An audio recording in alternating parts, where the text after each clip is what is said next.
KH Samanhudi, pelopor kebangkitan ekonomi umat, pasar kolonial Jawa Tengah.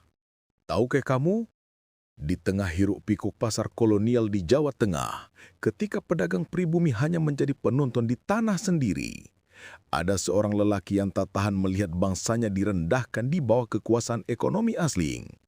Dialah Kiai Haji Samanhudi, seorang pengusaha batik yang menjadikan iman dan ekonomi sebagai senjata kebangkitan bangsa.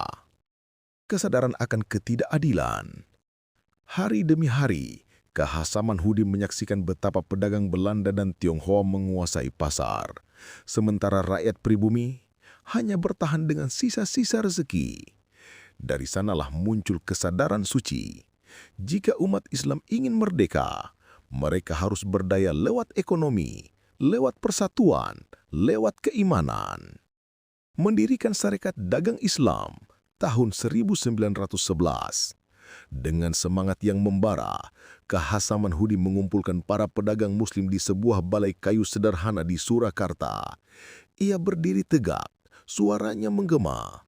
Saudara-saudaraku, saatnya kita bersatu. Dagang bukan hanya mencari untung, tapi menegakkan martabat Islam dan bangsa kita. Malam itu, Sarekat Dagang Islam lahir. Bukan sekedar organisasi, tapi gerakan iman yang mengguncangkan kesadaran seluruh Nusantara. Gerakan persatuan umat. Semangat itu menyebar cepat dari Solo ke Yogyakarta, dari Jawa Timur hingga ke Sumatera. Ratusan ribu rakyat bergabung mengibarkan panji Sarekat Islam sebagai simbol kebangkitan umat.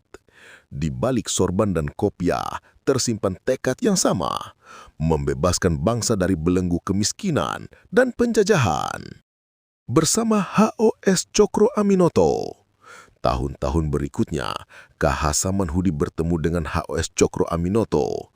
Dua tokoh besar ini berdiskusi dalam cahaya lilin, memikirkan masa depan umat dan negeri. Dari sinilah, Sarekat Dagang Islam berkembang menjadi Sarekat Islam, gerakan sosial politik terbesar yang pernah mengguncangkan Hindia Belanda. Kembali ke dakwah dan kesederhanaan. Namun di tengah ketenaran itu, KH Samanhudi memilih jalan sunyi. Ia kembali ke Klaten, mengajar anak-anak di surau kecil, menanamkan iman, kejujuran, dan semangat berdikari. Baginya, kemenangan sejati bukanlah jabatan, tapi keberkahan ilmu dan ketulusan dakwah. Wafat dan warisan perjuangan. Dan ketika ajal menjemputnya, sinar perjuangan